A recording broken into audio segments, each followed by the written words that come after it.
Pode olhar, eu sou Ayrton Marques e estou de volta para mais um papo reto e direto com uma personalidade que é destaque no cenário do agronegócio em Mato Grosso. Além do YouTube, onde você nos assiste, este episódio está na íntegra e em formato de áudio, também disponível nas principais plataformas de podcast, como o Spotify, o Deezer e o Apple Podcast. E bora ser um seguidor fiel do nosso videocast aqui no YouTube, então curte este vídeo, compartilha, deixa sua opinião nos comentários, segue o nosso canal e, é claro, ative o sininho para ser notificado a cada vez que um novo episódio for disponibilizado, lembrando que isso acontece toda quinta-feira.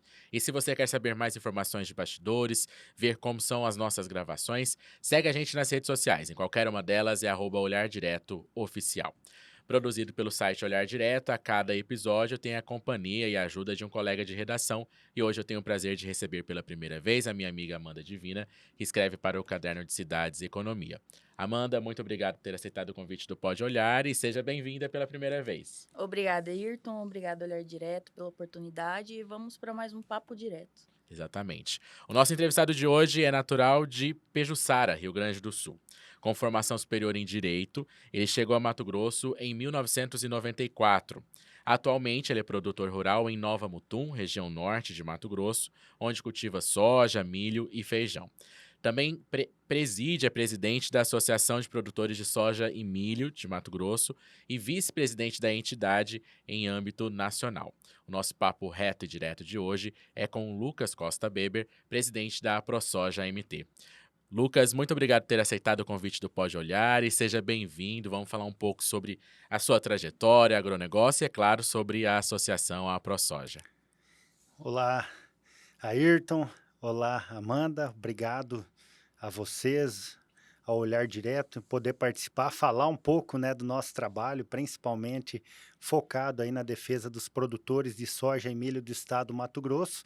E é claro que quando a gente fala neles e na produção, nós falamos do estado em todo, porque a agricultura tem uma importância, né, muito grande para o nosso estado. Inclusive, na pandemia, foi o estado que a economia mais cresceu. E o ano passado, novamente, Mato Grosso foi o que teve o maior crescimento no PIB aqui no Brasil. Então, isso, com certeza, em grande parte, fruto da produção agrícola aqui do estado e do trabalho de todos nós, é claro, né? A industrialização está chegando aqui nesse estado e nós, produtores, temos orgulho, junto com toda a sociedade de Mato Grosso, fazer parte dessa história do crescimento de Mato Grosso. Lucas, o senhor é mais um exemplo, né, do homem do campo que vem para Mato Grosso, da região sul do Exato, país, e que aqui se estabelece, cria sua família, exato. constrói, né, uma trajetória. Senhora, fala um pouquinho para a gente como que foi essa vinda do senhor, da sua família para Mato Grosso, e também se na avaliação do senhor hoje o estado continua sendo esse local de grande oportunidade, de oportunidade de enriquecimento mesmo da, Com da população. certeza. Com certeza Mato Grosso é um dos estados, se não o mais promissor do Brasil. É claro, nós temos gargalos logísticos e outros gargalos, mas, como eu falei, a agricultura ainda é o primeiro passo, né? Primeiro o garimpo lá atrás, que faz parte da história de Mato Grosso, a pecuária, e depois a soja, o milho, e nós temos muito ainda, principalmente na agricultura, para evoluir. A minha família veio em 80 para cá, o meu pai, meus tios, aí, eles venderam parte da propriedade que eles tinham no Rio Grande do Sul e instalaram em Nova Mutum. Meu pai vinha trabalhar aqui na época da safra, na época era arroz ainda que eles produziam, não existia BR-163 ainda, ela existia, mas era terra. E eles, então meu pai vinha na época da safra, ficava trazendo coisas, levando para o sul, e meus tios estavam aqui. Em 84, quando eu nasci, minha mãe descobriu que estava com câncer, então meu pai resolveu separar a sociedade, ficou lá no sul. 3 meses depois, infelizmente, perdi minha mãe. Um ano depois, meu irmão era jovem, com 12, 13 anos de idade, veio trabalhar com meu tio e se apaixonou por Mato Grosso, mesmo na época, a gente falava que lá só tinha árvore e calango, né, Isso já ali na no região ali de Nova norte, Mutum, na né? região de Nova Mutum, e meu irmão se apaixonou. Isso em 86. 88 teve um assalto na fazenda do meu tio, levaram tudo, maquinário, trator, tudo. E aí meu tio parou de plantar, ficou sob ameaça, conseguiu recuperar algumas coisas, mas ficou com medo, 2 anos sem plantar. Meu irmão voltou para o sul. E aí meu irmão conseguiu convencer, em 91 meu pai mudou para cá, definitivamente, até o fim da vida dele. E eu vim para cá em 94, porque minha avó, na época, mãe do meu pai, me criou. E em 94 eu mudei para Mato Grosso e tive a oportunidade aqui de passar grande parte da minha vida. Estudei, formei minha família aqui, tenho 2 filhos. E hoje, e com o passar do tempo, nosso trabalho, né, sempre primeiro próximo, né, do setor, sempre eu tive a oportunidade, eu queria muito ter feito agronomia, né, e faltando 2 dias para o vestibular, na época, eu tinha perdido um irmão, eu era o rapo do tacho, 10 anos mais Caçula. novo que os Nossa. 3 primeiros, e esse irmão mais novo dos 3 também faleceu em 2001 por um acidente, inclusive trabalhando na lavoura, na rede elétrica, enroscou a barra de um pulverizador, e foi um impacto muito grande na nossa família. E na época, meus planos era sair, fazer faculdade, né, ou vir estudar aqui em Cuiabá ou Rondonópolis, que já tinha agronomia. E meu pai, 2 dias antes, falou: "Você vai me deixar sozinho?" E aquilo impactou e eu fiquei. E aí eu tinha um amigo meu, que é quase um irmão, que desde 95 eu tenho amizade com ele, Patrick Lunardi, lá em Nova Mutum. Nós terminamos o 2º grau e ele começou a fazer faculdade em Diamantino, fez um semestre e pela nossa amizade ele insistiu, falou: "Faz pelo menos um semestre para ir comigo, De se tu direito. gostar, continua".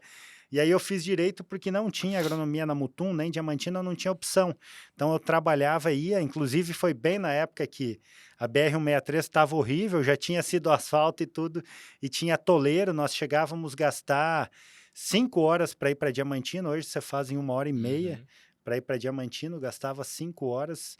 Então, foi muito sofrido, mas graças a Deus fiz faculdade, ajudei meu pai. Então, na época de safra e planta, 100% dedicado à lavoura, faltava a aula, Aula. mas quando chegava a época de prova, eu me isolava, daí só estudava para tentar passar.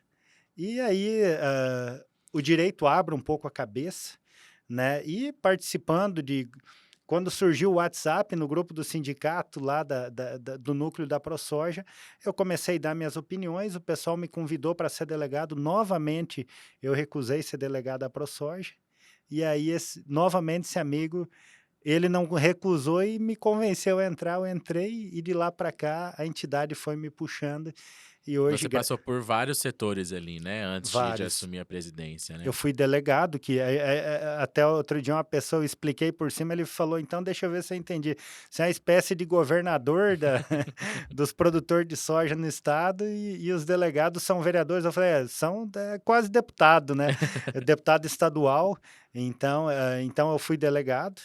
Daí depois também, por eu me posicionar, ser atuante, fui convidado para participar de uma diretoria, entrei como vice-diretor administrativo, porque eu não tinha tempo para ser administrativo, e aí o administrativo, por afinidade, renunciou 2 meses depois, acabei assumindo, e depois, quando o Cadori foi presidente da ProSoja, novamente, na época, nós tínhamos um grupo com ideais, alinhamento, defesa do produtor de fato, e ele falou que ele só disputaria se eu fosse de vice, o que fez com que, por realmente nós não perder a nossa entidade, eu Uhum. topei e agora quando foi para presidente, como diz, não teve disputa, né, Foi um acho que caminho natural também, né, de natural, sucessão acredito que ali. parte pelo bom trabalho do Cadori, eu também, assim, me dediquei muito, principalmente quando eu fui diretor administrativo, que depois do presidente é o que mais atua dentro da entidade. E naturalmente, acho que nada é por acaso, né, Deus deu essa oportunidade, né, de estar representando esses produtores, e a gente está tentando fazer o melhor sempre, né, Uhum. nessa representação, de fato, ser a voz deles, considerando que as pessoas têm uma visão que aqui no Mato Grosso fala em barões, tubarões, mas metade hoje dos produtores de Mato Grosso são produtores de menos de 500 hectares, considerados Médios, pequenos e médios. Pequenos abaixo, ainda. pelo faturamento, pequenos produtores, e são a maioria. É claro que a gente representa todos, independente de tamanho, mas por serem a maioria, são os que têm a voz mais forte. Mas a grande produção é desses produtores de Desses até pequenos 500 e médios. hectares. Metade da produção de Mato Grosso são eles. Aí depois tem mais agora eu não lembro, é tanto número na cabeça, né? Mas assim, a maior fatia são produtores abaixo de 500 hectares. Lucas, você assumiu aí a presidência da ProSoja após um período, é, é, podemos dizer, conturbado, em que a imagem da ProSoja, o nome da ProSoja, estava aí em meio a noticiários, às vezes fora da questão econômica e do Aham. agro, mas política, né? A instituição, a entidade foi acusada de ter se desvirtuado, politizado até mesmo, e atuado em favor de alguns grupos políticos, especialmente em relação ao ex-presidente Jair Bolsonaro. A sede aqui em Cuiabá da ProSoja chegou a ser alvo de um mandado de busca e Isso. apreensão por determinação do STF, né, naquela investigação que tentava descobrir e confirmar ou Aham. não a utilização de recursos da ProSoja para financiar atos antidemocráticos. Sim. Como que o senhor viu esse momento? O senhor acredita que isso ainda é uma questão? E o senhor acredita que em algum momento, de fato, a entidade foi utilizada de forma política para favorecer algum nome ou algum grupo político, fugindo um pouco do ideal para que a associação foi criada?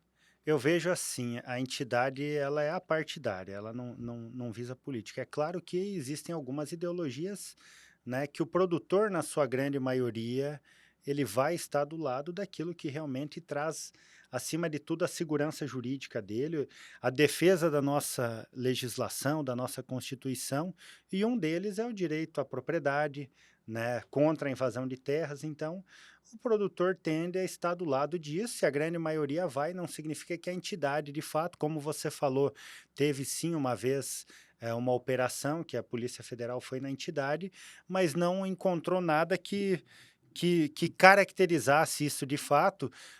Algumas coisas tramitam ainda na justiça, não foi arquivado, porém, é tudo baseado em indícios, né? Não há de fato provas, principalmente em atos democráticos. Inclusive, saiu na mídia, né? Diz que quanto menos a gente fala, melhor, mas saiu na mídia, até atribuíram nome, né, de participantes, inclusive o meu, ao 8 de janeiro, Sim. né? É uma injustiça, mas, claro, a nossa lei garante o direito à ampla defesa, e no que for necessário nós vamos nos defender, mas não tem nada, inclusive, que 9 meses já que eu estou atuando, e nós não estamos fazendo política partidária. Bem pelo contrário, nós temos um posicionamento. O atual governo, de fato, não era o que mais contentava a maioria dos produtores, mas nós estamos aqui para elogiar aquilo que é bom para o nosso setor e para o nosso país, e vamos criticar aquilo que não for bom de forma apartidária, mas sim pensando naquilo que defende. E eu, como presidente da entidade, quando eu tiver qualquer ação do governo que seja contra o nosso setor, eu tenho a obrigação de me manifestar, né, dando a minha opinião, fazendo as minhas ponderações, claro que de forma educada, né, sem mas defendendo o produtor, senão não faria sentido eu estar à frente da entidade. Um exemplo que eu vou dar mais recente: teve uma carta que o ministro Fávaro fez à União Europeia pedindo adiamento Uhum. dessa nova lei antidesmatamento europeia. Eu elogiei a atitude e elogio, né? Ele fez, 11 países fizeram isso,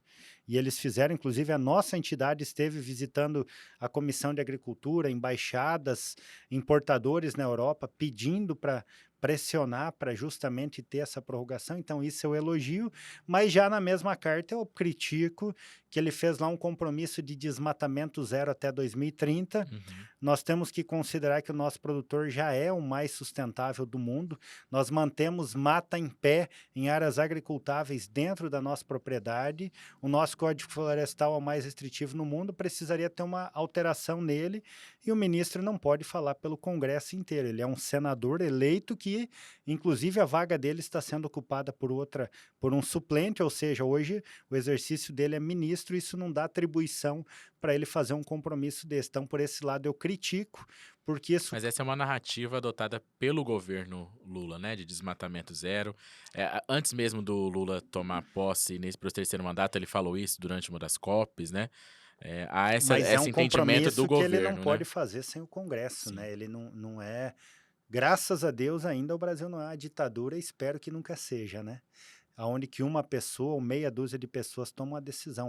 O Congresso Nacional é a casa do povo, né? Principalmente a Câmara dos Deputados, que representa o povo de fato, e tem que ter, isso tudo tem que passar por trâmites, aprovação, e as leis podem tanto flexibilizar como apertar mais. O Uhum. que nós sempre defendemos e cobramos do atual governo, que tenha uma postura de pelo menos exaltar aquilo que nós fazemos de bom, porque quando você vai para a Europa, Estados Unidos, como eu falei, as áreas de preservação, por exemplo, os Estados Unidos consideram o deserto do Mojave, o deserto de Sonora, como a área de preservação, só tem pedra, calango e cacto, né? A área de preservação. Nós aqui conservamos mata tropical de pé em áreas agricultáveis, e lá onde der para praticar agricultura, seja Estados Unidos, Europa, Estão praticando, eles né? praticam, ocupam 100% do que pode ser utilizado. Sobre essa questão, só sobre essa questão do desmatamento zero, gostaria que o senhor falasse um pouco mais aprofundado por que a ProSoja e os produtores se posicionam contra a esse termo, já que o mercado exterior, internacional, cobra também essa Aham. questão do desmatamento zero, então talvez, acredito que o governo também adote isso para tentar atender a expectativa desse mercado comprador, né? Pois é, só que se a gente quiser atender tudo, a gente não faz nada. Nós temos que considerar hoje, por exemplo, tem uma associação americana de produtores, eu não lembro agora de qual estado, que inclusive ela divulgou um documento, isso é público, Farms Here, Forest There, fazendas aqui, florestas lá. Ou seja, justamente incentivando ONGs a dificultarem a produção aqui dentro do nosso país, ou seja, denigrindo a imagem da agricultura brasileira, e as pessoas precisam conhecer números. Na nossa a mata amazônica, nós podemos utilizar 20%, ou seja, é como que você tivesse uma casa de 5 cômodos, você só pode usar um. E ainda temos que considerar que mesmo nem todas essas áreas são agricultáveis, tem topografia, relevo ou fertilidade, enfim, textura, que viabiliza a produção agrícola, né? Então, você não vai usar os 20%. Isso vale para o cerrado também. A nossa agricultura, nós somos praticamente o único país do mundo, nos Estados Unidos, poucos produtores praticam o plantio direto, que é justamente o plantio sobre a palhada, sem revolver o solo. Quando a gente assiste filme americano, vê aquele solo arado, revirado, que aquilo faz com que quando dá chuvas fortes, aquela aquela terra escorra para os rios, assoreando rios, aí eles já não têm APP para segurar também essa terra, leva todos os produtos, resíduos químicos ali para dentro. Às vezes o cara acabou de fazer uma aplicação de defensivo, não deu tempo dele degradar, dá uma chuva, já vai para o rio. E aqui no Brasil nós temos o plantio direto, que ele garante o sequestro de carbono. Hoje, com o plantio de soja e milho, já temos pesquisa aí pela Exalc, falando que retira 1,6 tonelada de carbono da atmosfera, ou seja, a agricultura brasileira, ao invés de emitir, ela sequestra carbono. E como eu falei, preservamos floresta em pé dentro das propriedades. 25% do território brasileiro é reserva dentro de propriedade rural. 66% do nosso território está preservado. E a agricultura, não estou falando da agropecuária, a agricultura utiliza, segundo dados da NASA, 7,6% do território.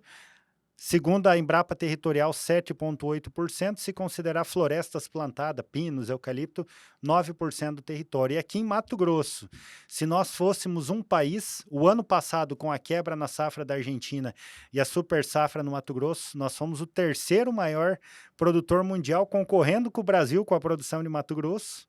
Ou seja, fomos maior que a Argentina, que de fato é o terceiro. Esse ano, novamente, o quarto, que aqui teve quebra, a Argentina colheu bem. E utilizamos 14% do nosso território para a produção de soja e metade dessa área é reutilizada novamente para a segunda safra de milho, plantio direto. E o que não é utilizado é integrado com pecuária, ou se faz 3 safras, soja, milho e pecuária, né? Ou a irrigação, ou seja, é uma agricultura totalmente diferente, mas eficiente e muito mais sustentável que a deles. O próprio presidente da República falou na redução do uso de agrotóxico, que não é possível porque a gente usa a Alemanha. Se nós considerarmos o uso por hectare agricultável, não tem essa diferença que ele fala, eu não tenho agora o número de cabeça, mas que eu não me engano ainda nós utilizamos menos, e eles só fazem uma safra por ano, nós fazemos 2, podendo chegar a 3. Nosso clima é tropical, eles têm o benefício, Estados Unidos, a grande parte da Europa, da neve, que ela acaba sendo um vazio sanitário que desfolha todas as culturas, mesmo as árvores, caem as folhas, ou seja, não tem o que a neve não matar, morre por inanição. Então, isso já é um aliado deles, é um manejo aliado, e nós aqui, tropical, é o ano inteiro produzindo, então não tem como comparar nós com eles, entendeu? Nós somos mais sustentáveis e somos mais eficientes.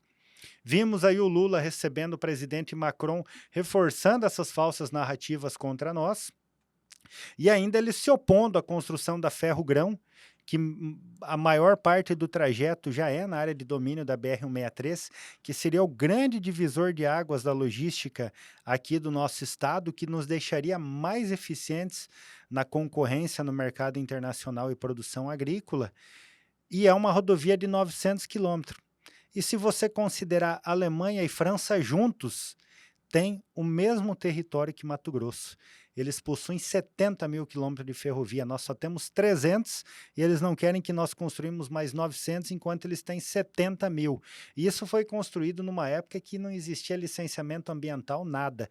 Lá eles fazem canais hidroviários interligando rios de bacias diferentes, onde que causa impacto, ninguém fala nada. E eles não falam em reverter. O ano passado nós vimos aqueles manifestos, Bruxelas, Berlim, Paris lotado de tratores, porque eles tinham uma lei que falava para eles deixarem pousio com uma planta de cobertura 4% da área deles todo ano e rotacionando para que essa área sequestrasse carbono, e eles ainda assim fizeram aquelas manifestações.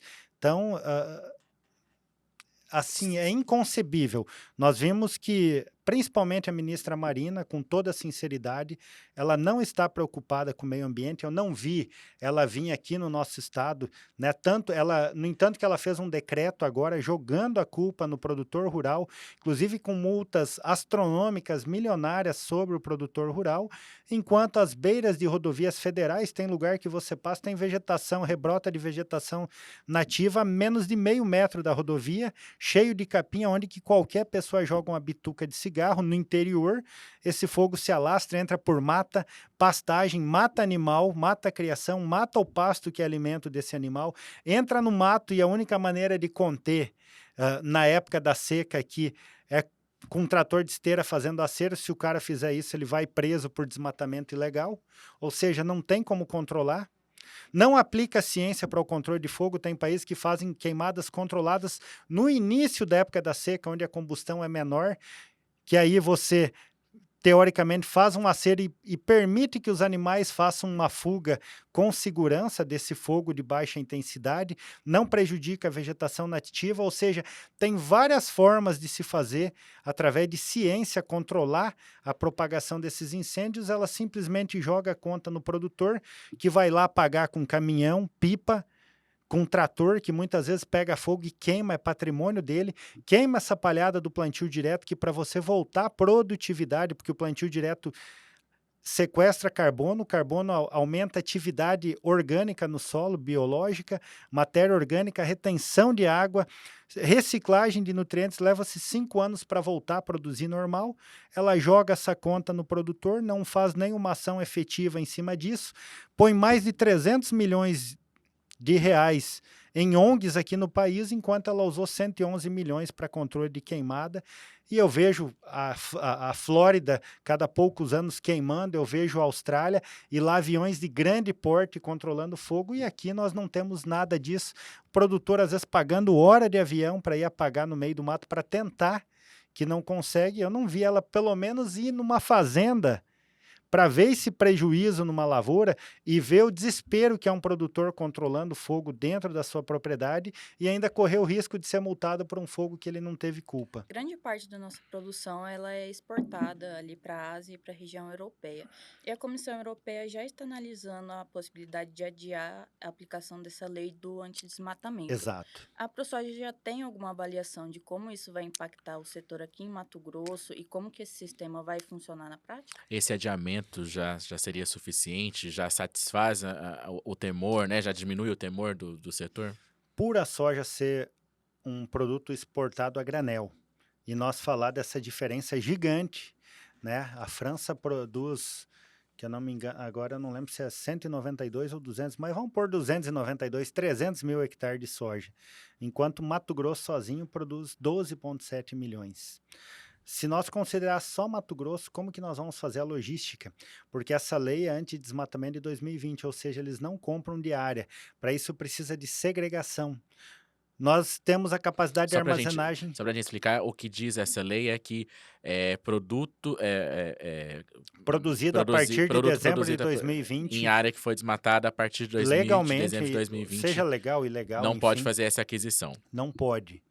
Né, eles não podem, as empresas europeias, eles ficam sujeitos a serem auditados até 4 anos depois da compra, e a multa, não lembro agora se é 1 ou 1,5% do faturamento bruto da empresa lá na Europa. Então é tremendo isso, é assustador uma lei dessa, e lá nessa visita na Europa ficou muito claro que eles aproveitaram essa cultura woke, tudo que está ocorrendo lá na Europa, para justamente fazer um protecionismo para os produtores. Ficou claro, entendeu? Os produtores franceses nem escondem isso, que eles simplesmente aproveitaram que a população pede por conta dessas distorções, que só se leva notícia ruim, principalmente do Brasil, e implementaram essa lei lá, porque favorece eles, deixa eles mais competitivos, e também favorece a balança, porque quando os países fazem acordos comerciais de importação e exportação, às vezes alguns países exigem que haja um equilíbrio na balança. Isso dá uma vantagem, porque nem sempre você vai cumprir o equilíbrio por conta dessa restrição. Então ela é uma restrição comercial, nós vemos, e aí tem todo esse problema que eu falei de logística. Nós não temos capacidade de armazenar metade do que produzimos no Brasil e no estado. Nós não temos rodovias, ferrovias, hidrovias suficientes. E aí como que você vai segregar isso? Você precisa segregar, rastrear. Não basta ter segregação, tem que ter rastreabilidade para isso chegar até o destino. Isso custa hoje, de pronto já se sabe que no mínimo $60 por tonelada. E vem a pergunta, eles vão pagar mais ou vai jogar a conta no produtor? Ou as empresas daqui, com medo deles, vão falar para o produtor, ó, eu não compro mais de você. E o produtor não ter para onde vender. E aonde está o direito à propriedade, o direito de uso à terra e até a função social da terra? Porque daqui a pouco o produtor, beleza, eu vou produzir caju, mas a Europa também não importa. Eu vou produzir carne, a Europa também não importa. O que ele vai fazer com essa terra? É estranho, né?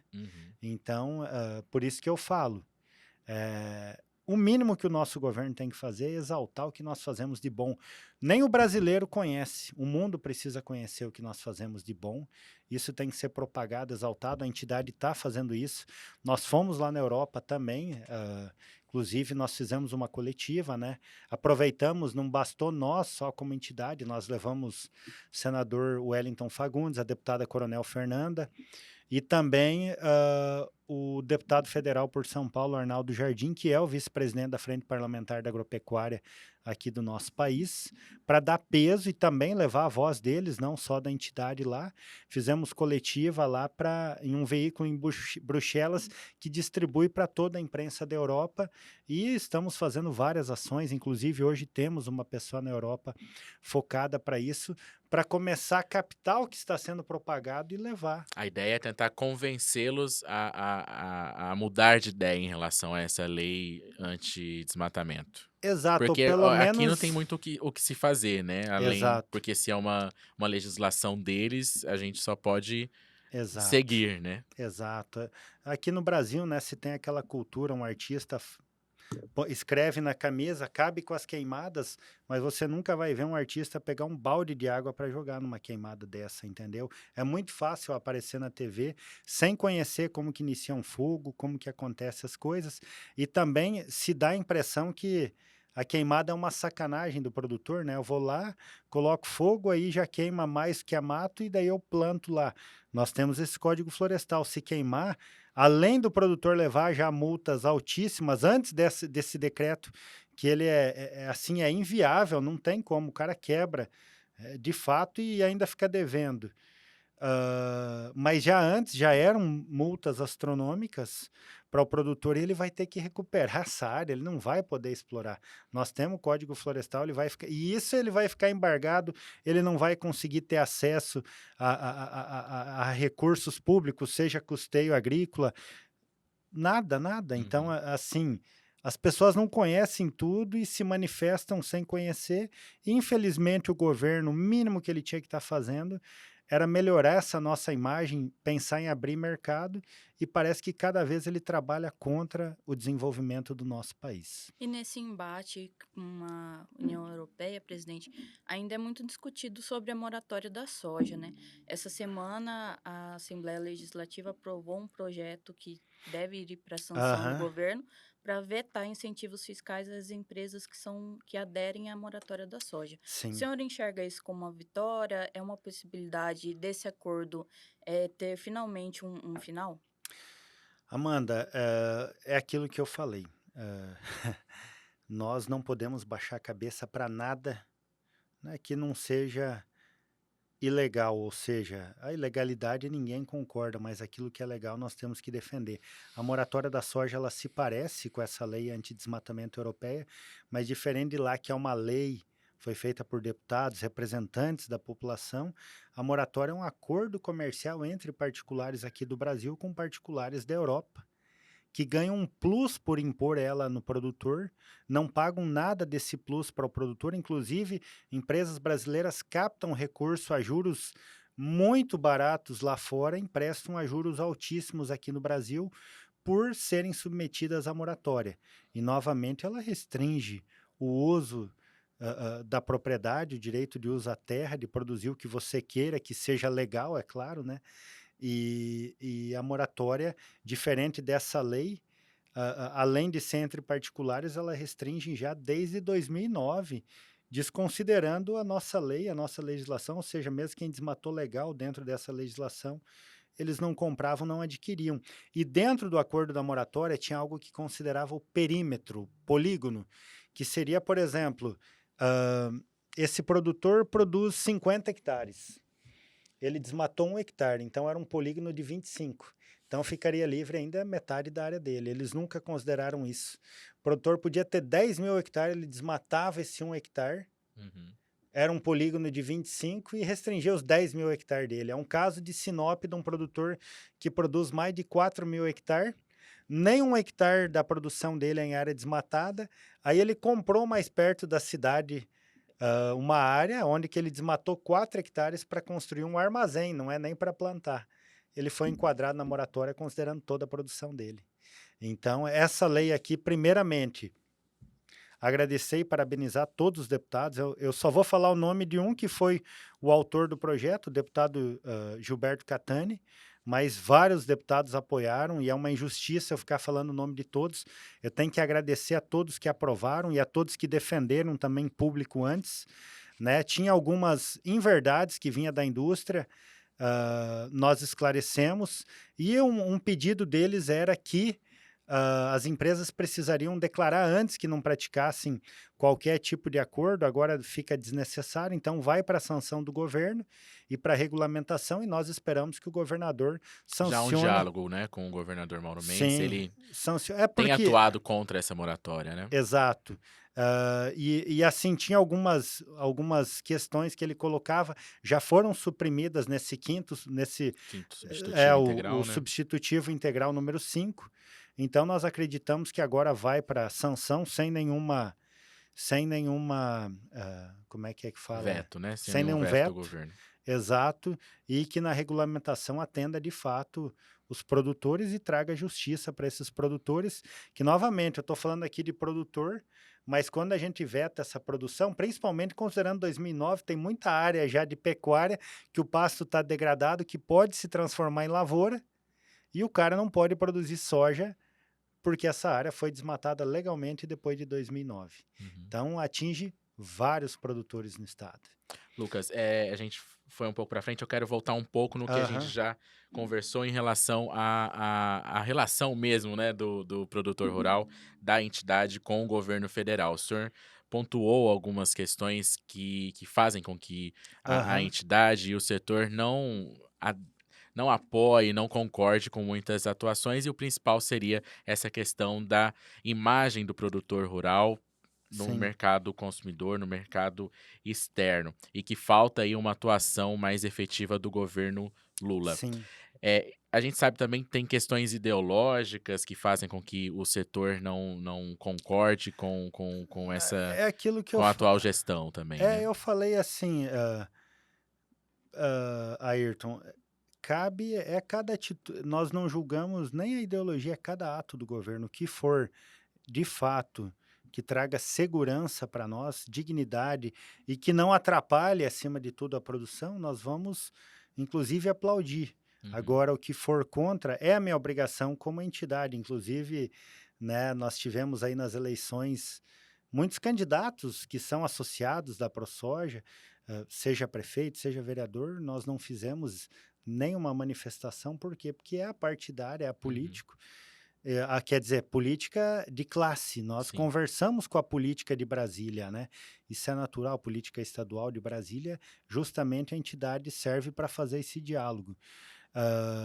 Independente de qualquer coisa, cada ato nós vamos aplaudir ou julgar, né? E a gente espera que o governo, de fato, tenha um olhar nacionalista para o nosso povo, que defenda tudo aquilo que nós fazemos de bom e assegure o direito à propriedade e que nós não sejamos colônia da Europa, porque muitos desses discursos dá a impressão que nós temos que simplesmente baixar a cabeça e fazer o que a Atender Europa o que quer. eles querem. E basta dar uns Google aí e ver o que a França, que é a grande defensora da sustentabilidade, fez com as suas colônias, só explorando e extraindo, enquanto nas suas colônias, grande parte delas, as pessoas vivem em situação calamitosa, Uhum. entendeu? O governo do ex-presidente Jair Bolsonaro teve apoio dos produtores rurais, né?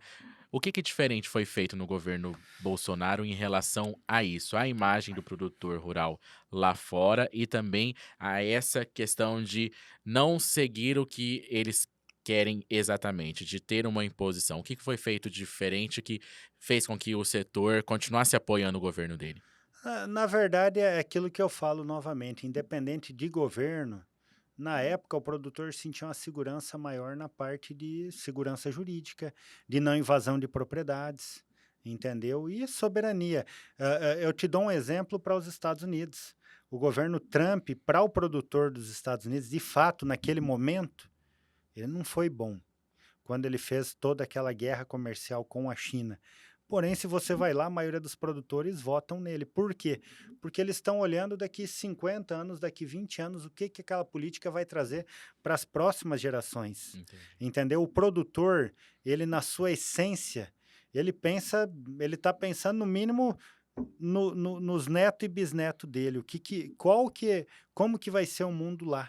Então, mesmo quando falam na parte de sustentabilidade, o produtor é visto como um que destrói. Eu não estou aqui para dizer que não exista Uhum. pessoa ruim, acho que em todo setor existem Há as quem laranjas finja ver isso, podres, né? mas na sua grande maioria nós estamos preocupados. Então, lá nos Estados Unidos mesmo você vê esse sentimento. Naquele momento não foi ruim, eles perderam competitividade com o Brasil, mas mesmo assim eles defendem por quê? Porque eles sabiam que pelo menos o direito à propriedade ia estar assegurado, a segurança, o direito de se defender está assegurado, porque hoje fala em desarmar, mas não tem, o produtor não tem proteção dentro da propriedade dele, entendeu? Então é isso, o produtor olha na frente, como vai ser o futuro? É só isso. E olhando para o governo atual do presidente Lula, há um temor com esse futuro. Eu acredito que essas declarações dele trazem temor, né? Uhum. São as atitudes dele trazem temor. Se ele quer que seja diferente, ele tem que ter atitudes diferentes. É claro que é um país democrático, ele escolhe o que faz, mas, digamos assim, eu posso fazer o que eu quero, mas eu também não posso proibir as pessoas de me criticarem Uhum. por aquilo que elas não querem, entendeu? Então é basicamente isso. Sobre essa questão do direito à propriedade, esse temor que gera em relação ao governo Lula, ele tem, pelo menos aparentemente, tentado desmistificar essa questão, né? Ele já deu declarações, por exemplo, que hoje no MST não invade terra e que quem toma terra é só banco. O senhor acredita que o que de fato, um ato prático, uma fala do presidente Lula e do governo faz com que o produtor rural tenha temor em relação a de que esse direito de propriedade privada não seja Na garantido prática, agora ou no futuro? na prática nós vimos invasões já, e pelo MST, com pessoas inclusive com camisa do MST, com boné do MST. Então, assim, a partir do momento que não tiver, eu vou concordar com ele, entendeu? E banco, é difícil falar, nós tivemos o Plano Safra desse ano, e por incrível que pareça, né, os juros vieram acima da taxa Selic, e o governo aumentou os recursos a juro livre, ou seja, é aquele dinheiro que o banco empresta ao juro que quer. Se você analisar de pronto, o Plano Safra favoreceu mais o sistema bancário que o próprio produtor. E mesmo assim, para custeio no juro subsidiado, uma semana depois, a maioria dos bancos já não tinha mais recursos. Então, assim, o governo anunciou o maior Plano Safra da história. Que é de 400 bilhões, né, de Mas reais. quando tu olha a inflação, o custo da lavoura, o preço, e aí teve uma outra crítica que nós fizemos, que foi o atraso do anúncio. Isso também atrasa as compras. O mercado sempre, quanto mais perto da planta, o insumo fica mais caro, então perde poder de compra desse insumo. E também os prazos de entrega, porque o prazo também, o relógio está contando, então o produtor corria risco de não receber a tempo. Então, assim, cada a atitude de atrasar não foi legal, os recursos não aumentarem não foi legal, as taxas de juro vinham acima da Selic não foi legal, e eu tenho que falar, é a verdade. O senhor citou a questão do Plano Safra e um dos poucos pontos que o senhor falou que ajudou no Plano Safra foi a redução da taxa de juros da Moderfrota, né, que saiu de Aham, 12,5% para 11,5%, que ele auxilia aí na aquisição de maquinários, né, para as aham. propriedades. Na visão da ProSoja, qual que seria então o Plano Safra ideal? O Plano Safra ele tende a subsidiar justamente para manter, até porque nós temos que considerar que os outros países, o seguro agrícola é subsidiado, aqui no Brasil o seguro agrícola é caro e não cobre nem o custo total da lavoura efetiva, ou seja, não garante, não traz garantia de renda para o produtor, ou de pelo menos empatar. Mesmo você tendo um seguro, você leva prejuízo, ele é caro. Ah, outros subsídios que é dado em outros países não tem. Segundo a OMC, eu falava até 2 anos atrás, depois é número, mas um dos países que menos tem subsídios na agricultura é o Brasil. Então, no mínimo, no crédito agrícola e principalmente no armazenamento. A ProSoja sempre bateu na tecla do armazenamento porque ele traz segurança, acima de tudo, alimentar. Nós vimos aí o exemplo da guerra da Ucrânia. Você imagina num país que você armazena metade. Aonde que nós colocaríamos a nossa produção se os portos fossem bombardeados e não tínhamos por onde escoar? Íamos ter que jogar fora a céu aberto. E então tem todas essas questões que tem que ser vista, né? Melhorar a eficiência, mais competitividade, deixar a agricultura cada vez mais eficiente e mais competitiva. Aqui nós não temos nem logística, né? No passado, distorceram uma fala minha quando eu ainda era presidente da vice-presidente, porque quando falaram que iam dar prêmio, fazer leilão de milho, que depois na prática nem ocorreu, eu falei que o produtor, o governo tinha que ter atitudes que de fato trouxessem retorno para o produtor e melhorasse a competitividade, e não simplesmente ir lá e dar uma, teoricamente, esmola. E aí o próprio ministro usou aquela fala para dizer, já que é esmola, então você está falando que não precisa. Não, não é que não precisa. Eu estou falando que isso há mais de 20 anos atrás, quando nós não tínhamos a 163 concluída, por exemplo, o dinheiro dos subsídios construiria a 163. A 163 garantiria o ano inteiro o dinheiro do prêmio. Tu entende? Até Miritituba, na época, se tivesse. Então é isso, o governo deveria se preocupar em realmente fazer cada saca produzida valer mais, né? Então, se ele não pode subsidiar direto, subsidia indireto, faz ferrovia, porque desafoga o trânsito das rodovias, diminui a emissão de carbono, diminui o custo, deixa mais competitivo. Não dá mão para o Macron que fala mal da Ferrogrão. Então, eu quis criticar nesse sentido. E é de olho nisso que nós temos que pensar como que nós cobramos um juro acima da Selic e falamos que é um plano safra subsidiado pelo governo, como que nós mantemos os mesmos, praticamente aumentamos 10% sem considerar a inflação e, por outro lado, nós aumentamos o dinheiro a juro livre para os bancos. É um plano safra ou um plano bancário?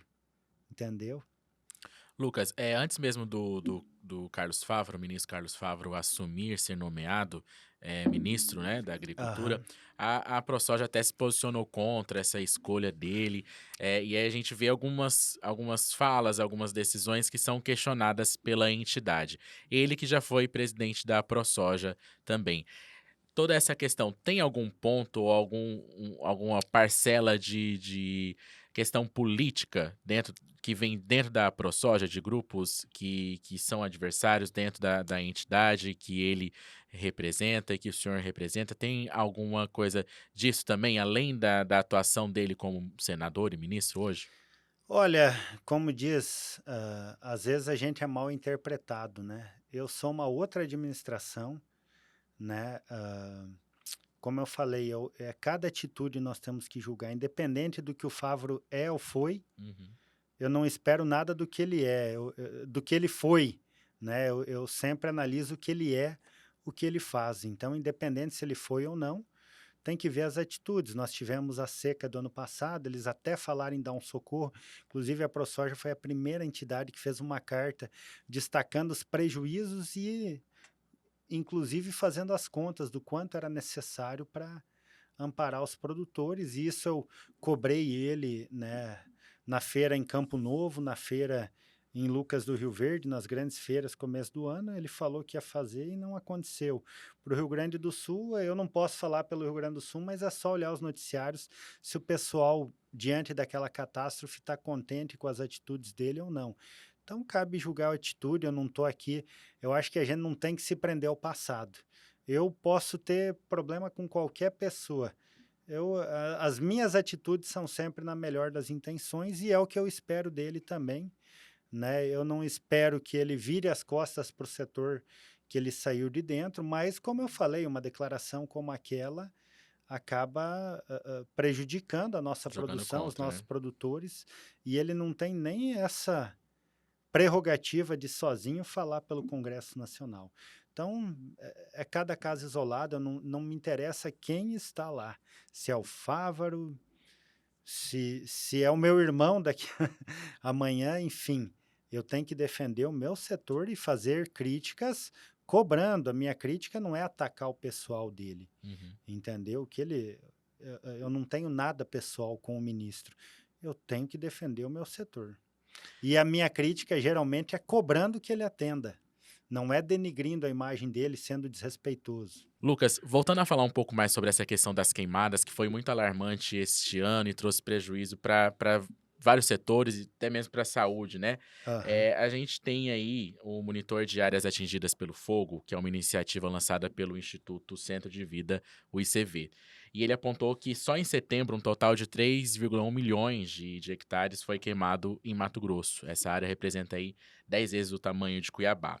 E além disso, essa entidade afirma que existem, né, evidências de que o fogo é utilizado em associação a práticas agropecuárias e ao desmatamento.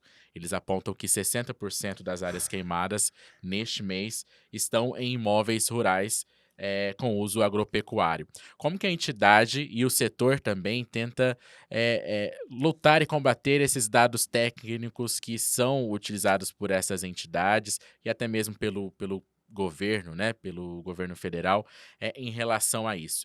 Isso não ocorre, como que vocês tentam, combater essas informações que são técnicas, né?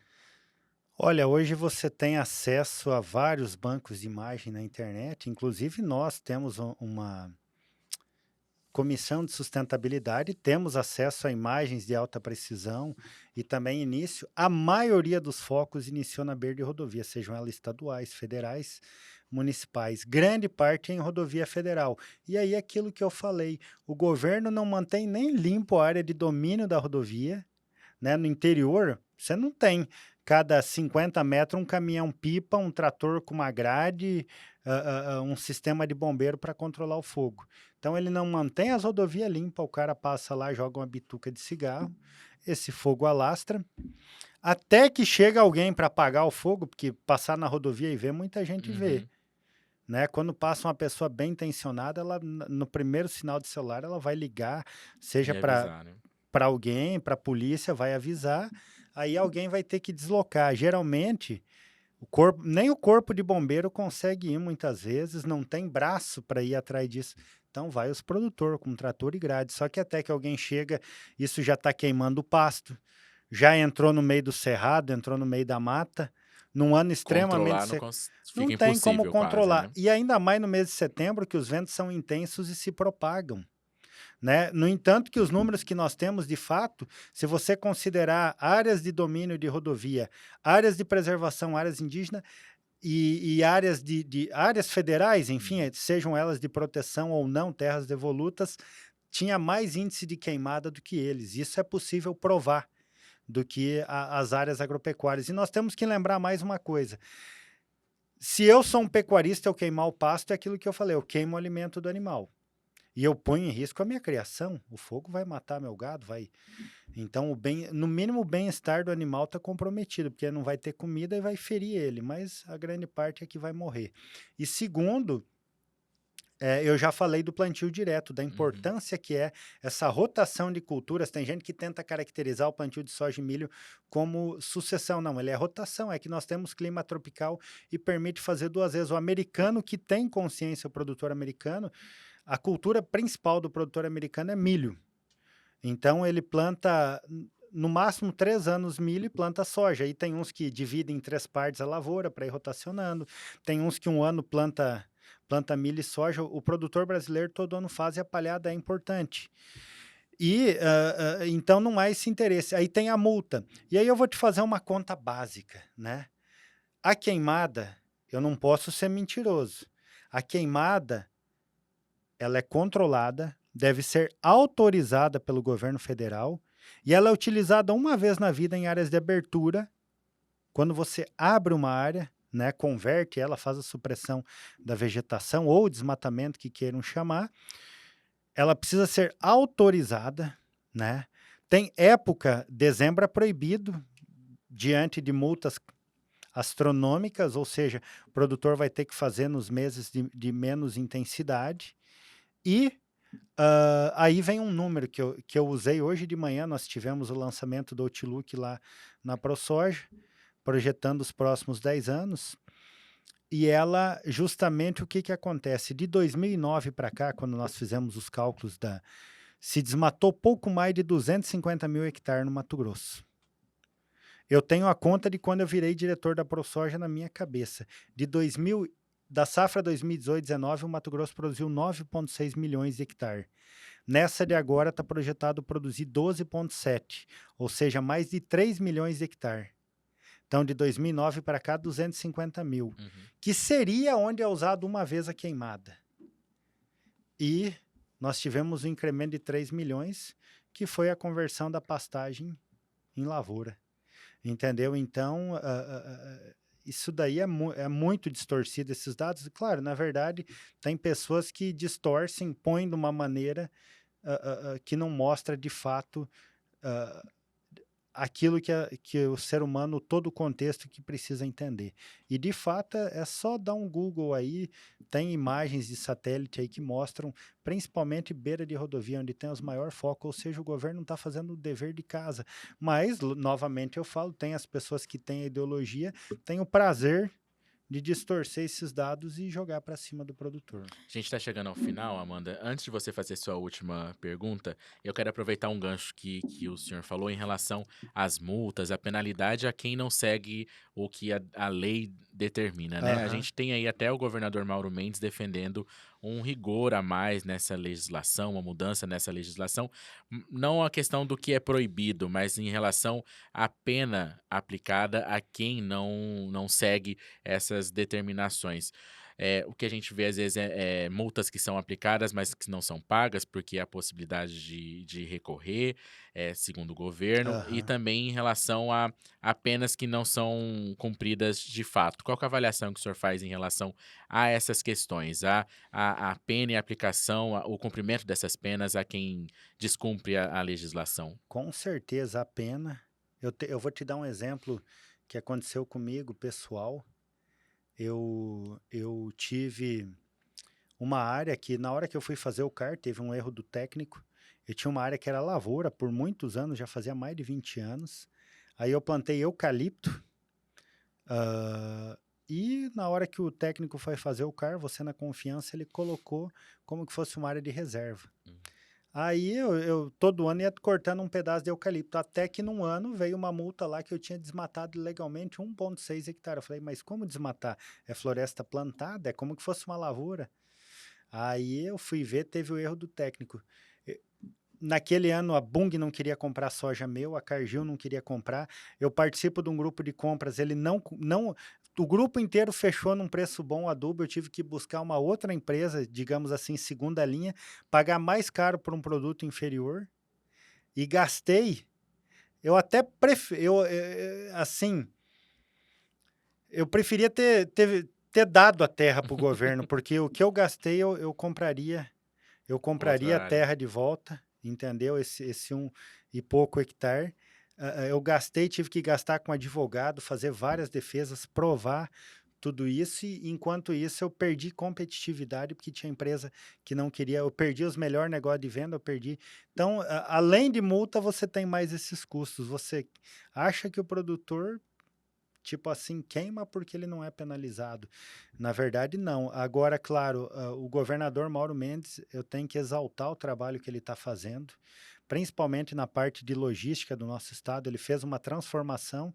É claro que nós temos que puxar para o nosso lado também. Eu falei, né, de 2018, 2019, esse incremento de área, o aumento não só de produção, mas de produtividade, a eficiência do produtor, né, aqui dentro do nosso estado. Quanto mais se produz, mais arrecada. O próprio FETAB, ele é Uhum. proporcional à produção, e tem que considerar que a base de cálculo do FETAB é o PF, né, que ela sempre sobe, independente que o mercado Seja de grão alto. caia ou baixa, se o produtor está tendo renda naquele ano ou não, a UPF todo ano é reajustada a cada 6 meses. Então, a arrecadação do estado cresceu bastante e ele soube, claro, aproveitar e investir. O nosso estado está tendo reflexo em serviço e tem que parabenizar. Só que aquela lei que ele falou de tirar a propriedade, Exato. devido à subjetividade que é a justiça, a morosidade, talvez hoje, na configuração que nós temos, o judiciário aqui do estado, o governo que tem, tudo bem, mas daqui a pouco, ideologicamente, pode trocar o governo e alguém usar disso para perseguir o produtor. Então, assim, a única coisa que eu falo é que ele tem que repensar e ter muita cautela nisso, né? Eu espero que não passe dessa forma aqui, mas que sim, quem realmente é ilegal, desde que respeitando todo esse princípio da ampla defesa, seja penalizado, porque ele E o senhor mancha. acredita que de fato é penalizado? Porque Com- o que ele fala é isso, que Mas eu as sei, pessoas cometem crime eu porque te dei o meu a exemplo porque sim. eu sei que eu passei, entendeu? Eu sei o que eu passei. Inclusive, além da multa ser caro, para mim sairia mais barato eu simplesmente pagar a multa, só que eu ia reconhecer um crime ambiental, Uhum. ia ficar com a minha área embargada para sempre, entendeu? Então, assim, eu tive que gastar caro e provar que realmente não é só o custo da multa. É pior ainda, digamos assim, você não poder provar que está certo, entendeu? Então, as pessoas precisam entender isso, porque a sociedade não conhece de perto, de fato, isso. Então, dá espaço para pessoas mal intencionadas, às vezes, criticarem, caracterizar como que todos os produtores são criminosos ambientais, e de fato não é isso. Você acredita que do jeito que está, tá bom, não precisa aumentar essa punição. Não, o que tem que ter é eficiência na fiscalização, de fato, ir para cima. Se botar para valer a lei, já tá ferrado quem fizer isso. Amanda, pra gente finalizar. Durante a nossa conversa, presidente, o senhor citou que na safra anterior os produtores tiveram um grande problema com a seca e com um custo elevado de produção. Aham. E alguns desses produtores chegaram a correr um grande risco aí de quebrar financeiramente e de encerrar os trabalhos. O senhor não acredita que isso pode auxiliar para que os produtores entrem com mais pedidos de recuperação judicial? Já tem algum planejamento para a próxima safra Há disso? esse risco, né, de aumentar? Então, é uma discussão bem complicada. A recuperação judicial é um remédio, né? Para quando tem.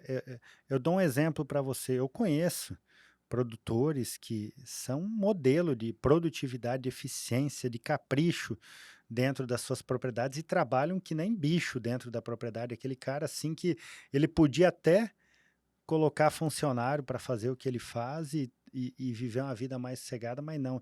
Ele faz não só, não é porque ele quer poupar, não quer, porque ele sabe que ele vai fazer o máximo, extrair o máximo. Pessoas assim que colhem produtividades muito acima da média, nesse ano colher 10, 20 sacos, enquanto o custo da lavoura estava 60. Aí você imagina num ano desse, ainda ele vai e vende para uma empresa que não paga ele, que está acontecendo muito. Uhum. Qual que é a saída que ele tem se não é a recuperação judicial?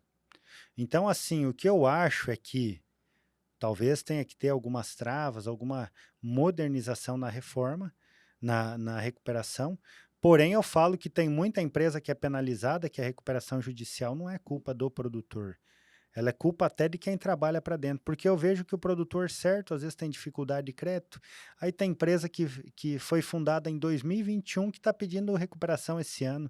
Recuperações assim multimilionárias dentro, entendeu? Empresas, digamos, produtoras do agro, porque agora tem muito essa forma de grupo de investidores, né? E que não é o produtor de fato, esse produtor de 500 hectares que eu falei que é metade do Mato Grosso, porque esse tenta ao máximo negociar. Só que também nós temos, às vezes, revenda, banco, que não tem renegociação, ele não quer saber, ele quer receber e executa.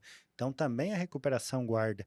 Só que eu via um monte de gente falar mal da recuperação do produtor, mas ninguém fala que no estado tem várias empresas que o produtor comprou produto à vista e não está recebendo agora para plantar.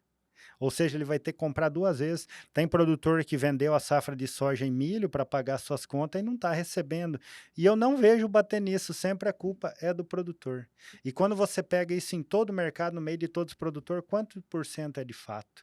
Então, assim, e aí quando a ProSoja Mato Grosso defende, e que eu deixo claro aqui que nós não defendemos e não somos contra, o que nós prezamos é pela proporcionalidade e pela igualdade, ou seja, se a empresa tem direito, o produtor tem direito, que muitas vezes ele pode precisar de uma recuperação porque ela foi causada por uma empresa que não cumpriu com o que tinha com ele, entendeu? Então E o ela produtor seria o lado mais fraco mas dessa estão disputa, né? distorcendo isso, querendo jogar a culpa para cima do produtor, passar a régua em todo mundo, e de fato é aquilo que eu falo, tem muitas dessas empresas que é uma corrente para chegar no ponto de quebrar. Então, até quem concedeu o crédito muitas vezes, às vezes sabia que estava bom, mas eu não sei se ele é amigo, não sei, não posso falar. Uhum. Mas facilitou o crédito para quem já se sabia que tinha um lastro, digamos assim, não tinha lastro e estava muito alavancado. entendeu? Quem deu o passo acima das pernas. A maioria dos que de fato precisariam da recuperação sempre é a pessoa certa que vai lá e tenta renegociar. E aí a gente não pode jogar. É a mesma coisa. Existe desmate ilegal? Existe, é 2%. Agora nós vamos manchar a imagem dos outros Colocar todo 98%. mundo no mesmo E, saco, né? e o mesmo princípio é para a recuperação judicial. Sobre o Plano Safra 2024-2025, presidente, essa questão climática, essa estiagem prolongada, qual que é a avaliação e a expectativa da ProSoja em relação a essa safra? É preocupante? Como que está essa questão? Então, a ProSoja não é uma, digamos assim, uma agência ou um instituto que teria a obrigação de projetar Fazer isso, né? safras. Mas nós temos feito várias críticas desde o início do ano, né? As projeções do USDA, que é o Departamento de Agricultura americano, que é referência muito acima da média. A Biov, que é a nossa compradora de grãos, também com projeções parecidas com a do USDA. Eu vejo isso como uma manipulação de mercado. E tivemos algumas mais conservadoras, é claro que é tanto que tem que parece que quem acerta, acerta na sorte, porque uns é muito pouco, outros muito acima, mas eu acredito que parece que quanto mais tecnologia tem, mais se erra, isso que eu acho estranho. E É aí igual a as gente, pesquisas eleitorais, né? e logo no início do ano nós fizemos muitas críticas, porque as projeções estavam, por exemplo, chegou num ponto que a Conab estava falando em 156, 154, aí quando nós entramos criticando, na próxima avaliação já caiu ali para os 147, que eu ainda falo que a safra foi menor que isso. Eu acredito que não foi maior que 144, no entanto que o Brasil vai ter que importar soja, né? Porque nós fizemos os compromissos de exportação, vai faltar para a indústria, já está importando soja ao Brasil e vai precisar importar, ou seja, uma hora a conta chega, mas Uhum. mesmo assim a Conab, os números foram muito mais próximos do que o USDA, e parte de ser mais próximo foi que nós criticamos. E agora, novamente, outro dia eu vi uma afirmação que me preocupa muito, da Abramilho, porque aqui no estado do Mato Grosso nós somos filiados à ProSoja Brasil e à Abramilho. Nós representamos milho e soja, mas a ProSoja Brasil é só soja Uhum. e a Abramilho é Abramilho. E a Abramilho falando que ia ser a segunda maior safra. O Mato Grosso é o maior estado produtor e nós estamos com maior atraso dos últimos 5 anos. O ano passado, no dia 4, nós tínhamos 14% da área semeada. Esse ano, no dia 4, nós tínhamos menos de 3%. E a média dos últimos 5 anos era 9%. Ou seja, um cenário já péssimo para a produção de milho. Também já começa a ficar preocupante para a soja, por quê? Porque você desloca o fotoperíodo, as variedades são mais adaptadas a se plantar no cedo, desloca toda a escalonamento, também pode haver perdas, nós não sabemos como que o clima vai correr daqui para frente, Uhum. mas o calor agora intenso, ele faz a planta respirar mais, ela gasta mais energia, então você começa a ter perda e pode perder o milho. E eu não entendo porque as projeções sempre são extremamente otimistas e ela só vai se ajustar lá no final e mesmo lá no final às vezes não se ajusta. Então a ProSoja Mato Grosso tem feito críticas nisso e claro que um socorro do governo era bom, mas se a Conab tivesse sido mais rápida nos números antes, talvez só o preço do mercado já socorria Conseguiria bem mais socorrer, os né? produtores, entendeu? Então é questão de eficiência e atitude por todos que participam. A gente espera que cada vez isso evolua. Lucas, a gente viu aí alguns ex-presidentes da ProSoja, membros da ProSoja, depois que deixaram a entidade, buscarem o caminho político, disputar uma eleição. O senhor tem essa intenção? O senhor se vê buscando aí, tendo seu nome na urna nas próximas eleições? Assim, eu vou ser sincero porque nós não podemos ser hipócritas. Eu falava que não queria ser delegado da ProSoja e neguei mesmo, e por causa de um amigo eu virei, né? E as coisas arrastaram, mas hoje eu estou focado totalmente na entidade, eu não tô pensando nisso. De fato, hoje, o meu compromisso é com o produtor, é com a entidade. Eu entrei aqui, eu não tenho vaidade, eu falo assim, né? Eu acho complicado quando a gente usa demais o nome de Deus, mas eu acredito que, do mesmo jeito que eu estou na ProSoja hoje, talvez tinha pessoas mais capacitadas, mas talvez não mais bem intencionadas ou Talvez tenha alguns enfrentamentos, como eu falei, críticas e pontuais. Eu não estou aqui para denigrir ninguém, mas eu tenho que, que, que, que, que defender o nosso produtor e julgar aquilo que é contra ele. Mas assim, a gente tem coragem, então eu não sei por que que Deus dá essa missão para a gente, né? E eu agradeço a Deus por ele dar essa missão. Meu foco hoje é a entidade, não tenho pretensão de pronto. Mas se um amigo chamar depois, pode Não, acontecer. não, não é chamar. Não é chamar, tem todo um Mas cenário e eu acho que assim, primeiro a gente tem se encaminhar para isso, né? e outra, tem que ter concordância da família, né? Eu acho que a Uhum. família é em primeiro lugar, né? Inclusive, eu já venho há anos me dedicando publicamente, querendo ou não, a ProSoja é público, e chega e a gente, isso cansa, Sim. né? Nós temos que dar atenção à nossa família, também tem que vir outras pessoas. Então, o que eu quero deixar claro é que é o seguinte: hoje o meu foco é total a ProSoja. Se lá na frente, lá Deus vai, né? Se for encaminha. O que eu posso te afirmar é que nenhum dos cargos que eu tive na ProSoja, eu tive a vaidade de estar neles. As coisas se ajeitaram para isso, eu não forcei nada, Uhum. entendeu? Até eu resisti a alguns. E lá na frente, né? A gente não sabe ainda. Respeito cada um dos que passaram e que foram, eu só não concordo usar a entidade como trampolim, né? E também trair os nossos princípios. Eu, de fato, defendo e sempre vou defender aquilo que de fato acredito. Eu falo assim, eu estou dentro da entidade hoje e tudo que eu for fazer, nem tudo que eu faço lá dentro, eu pessoalmente concordo, mas eu tenho que respeitar a maioria. E eu tenho que chegar de noite em casa e deitar, tá em paz, né? Então é fazer essas coisas. Então a primeira coisa nós temos que preservar os nossos princípios e lá na frente, como disse, se for da vontade de Deus, vai ser. A gente vai acompanhar, né, Amanda? Lucas, muito obrigado por ter vindo aqui até o Pode Olhar, conversado sobre todas essas questões, ter tirado um tempo corrido aí também da rotina, né, como presidente. E a gente está sempre à disposição. Até uma próxima oportunidade. Muito obrigado. Muito obrigada, presidente, por se dispor a conversar com a gente um pouco sobre esse setor que é o carro-chefe do Estado, né? Obrigado, Ayrton.